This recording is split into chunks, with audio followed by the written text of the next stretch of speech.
أعوذ بالله من الشيطان الرجيم. بسم الله الرحمن الرحيم.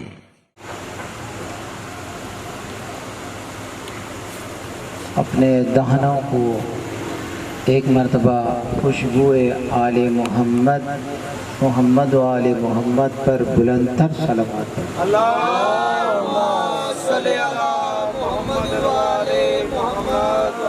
اعوذ باللہ السمیع العلیم من الشیطان اللعین الرجیم. بسم اللہ الرحمن الرحیم وبہ نستعین. ما شاء اللہ ولا حول ولا قوة الا باللہ العلی العظیم.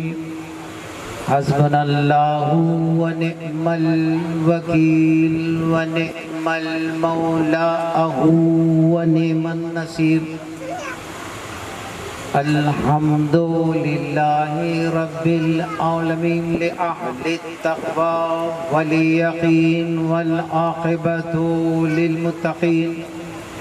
الصلاة والسلام على اشرف الانبیاء والمرسلین وخاتم النبیین حبیب الہ العالمین نبی الثقلین جد الحسن والحسین المکی والمدنی الہاشمی والبطحی مولانا ومقتدانا وحادینا وناصرنا ابی القاسم محمد. اللہم صلی علی محمد و آل محمد.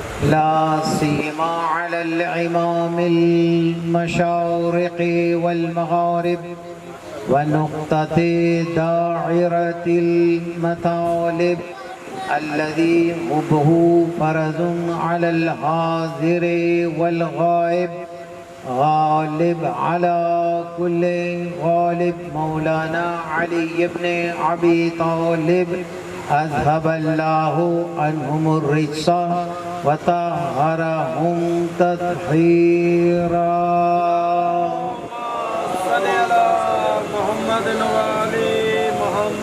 اما بعد فقد قال رسول اللہ صلی اللہ علیہ وآلہ وسلم بسم اللہ الرحمن الرحیم. یا علی حبکم طاہر البلاد ویبغضک الا خبیث البلاد. صلوات پڑھ دیں مل کے محمد. صلی علی محمد و آل محمد. یہی صلوات کا حق ہے تو پھر تھوڑی سی آہستہ آواز ہے.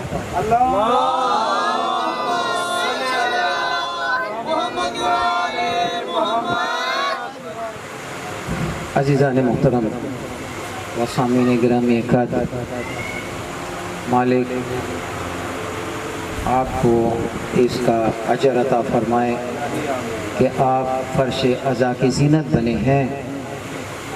اور یہ سنت محمد و آل محمد ہے کہ جس کو آل محمد یہ توفیق عطا فرما دے. یہ ہر مقدر کی بات نہیں ہے بلکہ یہ چنی ہوئی روحیں ہوتی ہیں جن کو آل محمد اپنی فرش عزا پر بلاتے ہیں. کیوں کہ قرآن مجید نے فیصلہ کیا ہے کہ انما یرید اللہ لیذھب عنکم الرجس اہل البیت ویطہرکم تطہیرا. یعنی اللہ تعالیٰ نے یہ ارادہ کر لیا ہے کہ ان سے نجاست کو دور رکھے، کرے نہیں کرے نہیں. گفتگو ابھی ابتدائی مرحلوں میں ہے کہ ان سے اللہ نے کہا ہے کہ نجاست کو دور رکھنا ہے، کرنا نہیں ہے. اگر کرنا ہوتا تو پہلے نعوذ باللہ من ذالک کسی مقام پر نجاست ان کے قریب آ سکتی تھی. وہ جو ہے آپ نے ایسے سننے ہیں تو پھر میں درس شروع کر دیتا ہوں. ماشاءاللہ ماشاءاللہ ماشاءاللہ.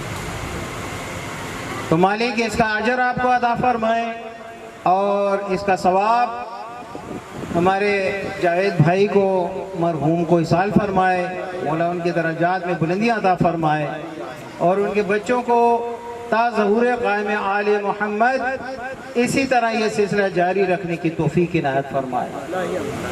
اور اہل محلہ کا بھی ہم شکریہ ادا کرتے ہیں کہ وہ تعاون کرتے ہیں اس مجلس عزا میں کہ دامے درمے قدم سخن جو بھی اس فرش عزا کی خدمت کرتا ہے، مالک ان کی خدمت اپنی بارگاہ اقدس میں قبول و مقبول فرمائے۔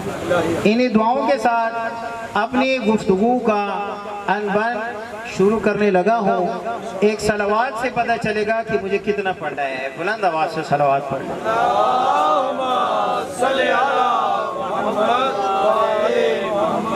دیکھیے یہ گھرانہ جو ہے، یہ گھرانہ یہ وہ گھرانہ ہے کہ جس گھرانے میں اللہ تعالیٰ نے یہ فرمایا کہ یہ میرا خاندان ہے۔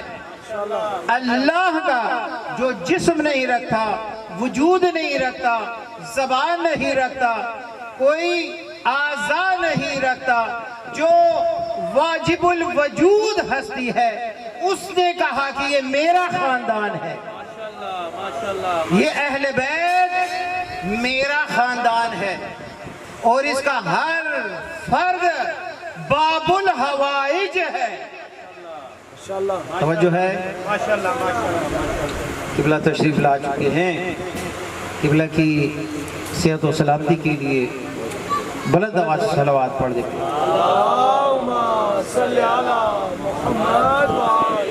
یہ وہ گھرانہ ہے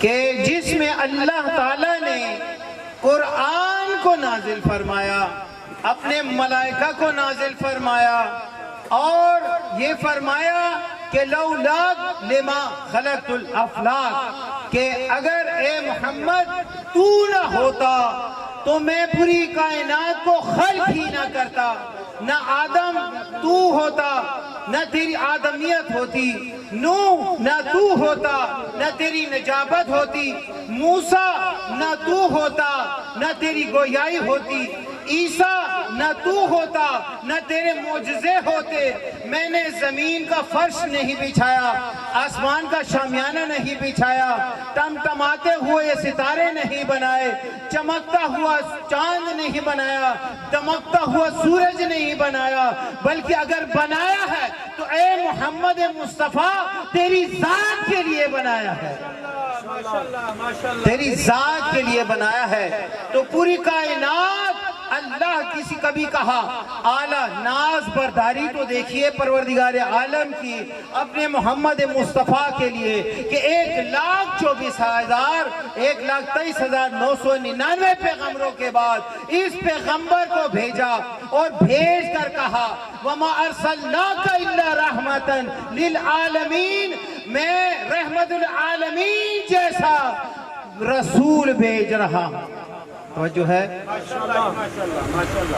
ایسا پیغمبر بھیج رہا ہوں جس کو کبھی کہا قرآن مجید میں طٰہٰ کہا، کبھی یاسین کہا، کبھی مدثر کہا، کبھی مزمل کہا، دانائے سبل کہا، ختم الرسل کہا، احمد مختار کہا، احمد مجتبیٰ کہا، بلکہ یہاں تک کہہ کر کہا اے محمد میں نے تجھے تمہارے لیے پوری کائنات کو بنایا ہے، اب تو اعلان کر دے خم غدیر پر کہ اگر یہ نہیں پہنچایا تو کچھ بھی نہ پہنچایا۔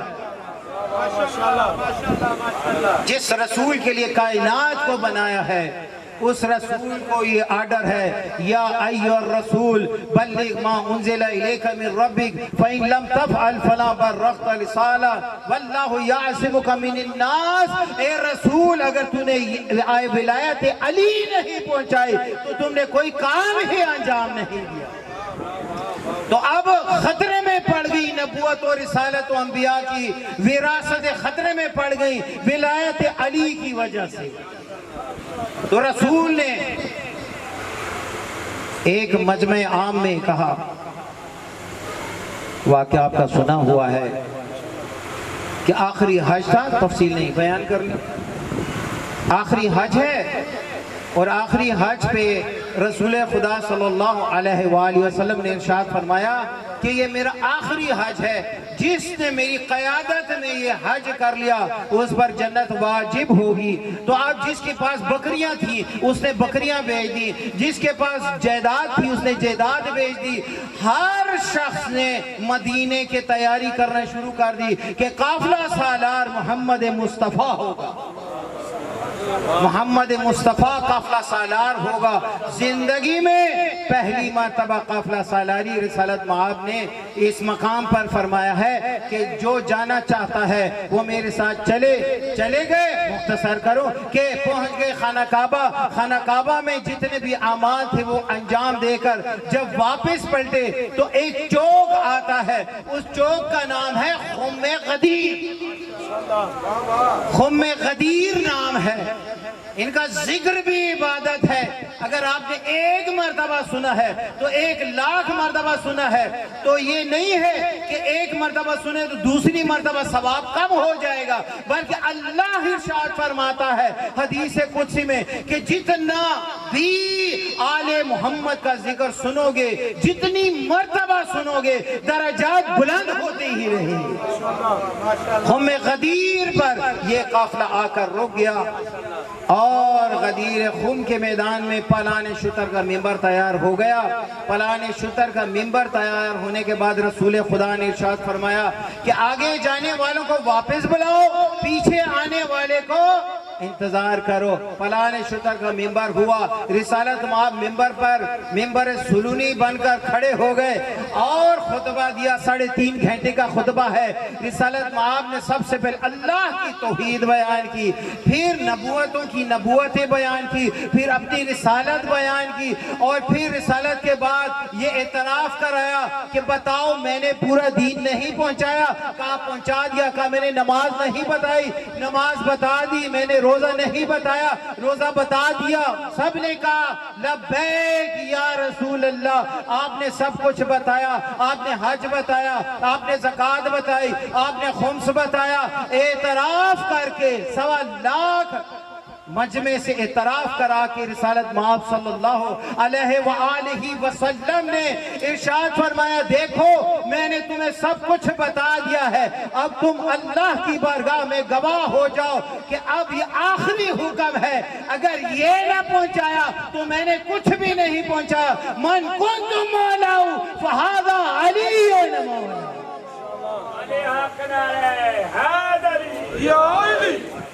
من کنت مولاؤ فہذا علی مولا، کہ جس کا میں مولا ہوں اس کا علی مولا ہے۔ وہاں پر یہ اعلان کر کے رسالت مآب نے یہ خطبہ تمام کیا اور سب ڈسپرس ہونے لگے، جانے لگے۔ تو رسالت مآب نے فرمایا نہیں، ایسے نہیں، میں نبی ہوں اور 1,00,000 پیغمبروں کا تاج میرے سر کے اوپر ہے۔ جو ہے میں شاید جلدی کر رہا ہوں۔ رسالت مآب نے فرمایا کہ نہیں ایسے نہیں۔ 3 دن تک وہ 1,00,000 جتنے بھی تھے، صحابی تھے یا تابعی تھے یا تبع تابعین تھے یا جو کوئی بھی تھے، کہا کہ نہیں ایسے نہیں۔ خیمہ لگایا اور خیمہ لگانے کے بعد کہا، تو جو ہے آپ کی خیمہ لگانے کے بعد کہا نہیں ایسے نہیں، ایک ایک شخص آئے اور امیر کائنات کے ہاتھ پر بیعت کرے۔ تو جو ہے میں طرف میری طرف، تاکہ کوئی جملہ ضائع نہ ہو جائے۔ کہا کہ نہیں، اب جتنے بھی تھے، تو جو ہے جتنے بھی تھے فردن ایک ایک آتا گیا کہ مبارک ہو یا علیم و امیر کائنات، آپ کو ولایت مبارک ہو، آپ کو خلافت مبارک ہو، آپ کو امامت مبارک ہو۔ اور کہا بخن بخن یا رسول اللہ، بخن بخن یا امیر المومنین، آپ کو مبارک ہو۔ امیر کائنات ایک ایک کا جائزہ لے رہے ہیں اور تاکہ یہ بتا سکے کہ قیامت کے دن عالم الست میں جس نے کلمہ ولایت علی پڑھا تھا وہ میں اس پہ گواہ ہو جاؤں کہ قیامت کے دن میں کہہ سکوں کہ یہ میرا شیعہ ہے۔ اور حدیث میں ہے، آخری جملہ ہے، کہتے ہیں امیر کائنات گواہ بن رہے ہیں، رسول گواہ بن رہے ہیں، اور صحابی گواہ بن رہے ہیں۔ گواہ بننے کے بعد ایک جملہ ملتا ہے حدیث میں کہ رسالہ مولا امیر کائنات نے یہ فرمایا ہے کہ جنت کے سامنے، دروازے کے سامنے میں کھڑا ہو جاؤں گا اور جہنم میرے پیچھے ہوگی تو میں کہوں گا کہ یہ تیرا شیعہ ہے، یہ تیرا شیعہ ہے، یہ تیرا بندہ ہے، یہ میرا بندہ ہے، یہ تیرا بندہ ہے، یہ میرا بندہ ہے۔ بس اسی بات پہ بات ختم کرنے لگا ہوں کہ جس نے یہاں پر آ کر ذکر محمد و آل محمد کے پاس آ کر گواہی دے دی کہ ہاں علی ہی ہمارا مولا ہے، تو وہ خم غدیر تک پہنچ گیا۔ بس عزیزو، بات یہ ہے کہ وہ خاندان ہے کہ جس خاندان میں پروردگار عالم نے اپنی توحید کا اعلان فرمایا کہ یہ میں بچائیں گے توحید، تو بچا لیا توحید کو۔ جب اپنی ذات پر وقت آیا تو کوئی معجزہ نہیں دکھایا، اور جب اللہ کی وحدانیت پہ حرف آنے لگا تو پھر یہ معجزات دکھانے لگے، معجزات دکھانے لگے۔ امیر کائنات جناب قمر کو لے کر چلے ہیں اور قبرستان کی طرف ایک قبر کو ٹھوکر لگائی اور کہا قم باذن اللہ، اٹھو اللہ کے حکم سے، اور وہ کھڑا ہو گیا۔ قبر شگافتہ ہوئی، اس نے کہا السلام علیکم یا امیر المومنین، السلام علیکم یا امیر المومنین۔ پھر اگلی قبر پر گئے، قمر دیکھ رہے ہیں، کہا قم باذن علی ابن ابی طالب، اب علی کے حکم سے بیدار ہو جا، علی کے حکم سے بیدار ہو جا۔ قبر شگافتہ ہوئی، اس نے بھی کہا السلام علیکم یا امیر المومنین، یہ کہہ کر گفتگو طویل ہے، اور پھر وہ قبر میں واپس چلا گیا۔ تو جناب قمر نے فرمایا کہ یا امیر المومنین، پہلی قبر کے اوپر توجہ میری طرف، پہلی قبر پہ کہا کہ اللہ کی اذن سے اٹھ، تو وہ اٹھا۔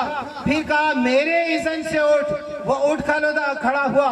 فوراً امیر کائنات نے سجدہ کر دیا، سجدہ کر کے کہا کہ دیکھو اس سجدے کی وجہ سے اللہ اللہ ہے، علی علی ہے، یعنی علی بیٹھے تو علی ہے، علی کھڑا ہو تو علی ہے، علی چلے تو علی ہے، علی بولے تو علی ہے، علی سونگے تو علی ہے، علی چاہت کرے تو علی ہے، علی کا جبرائیل بھی علی ہے، علی کا میکائیل بھی علی ہے، علی کا اسرافیل بھی علی ہے۔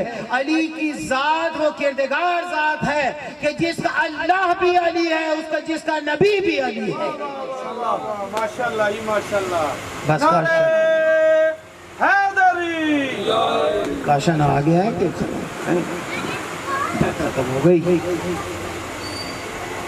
اور ایک حدیث سن لیجئے، کب تک فضائل علی ابن ابی طالب بیان ہوں، کب تک بیان ہوں؟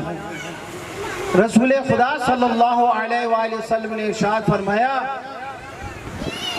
کہ اگر تمام درخت کلمے بن جائیں، تمام پتے کاغذ بن جائیں، اور جنوں انس لکھنے بیٹھ جائیں، تب بھی علی بن ابی طالب علیہ السلام کی فضائل کا احسار نہیں ہو سکتا۔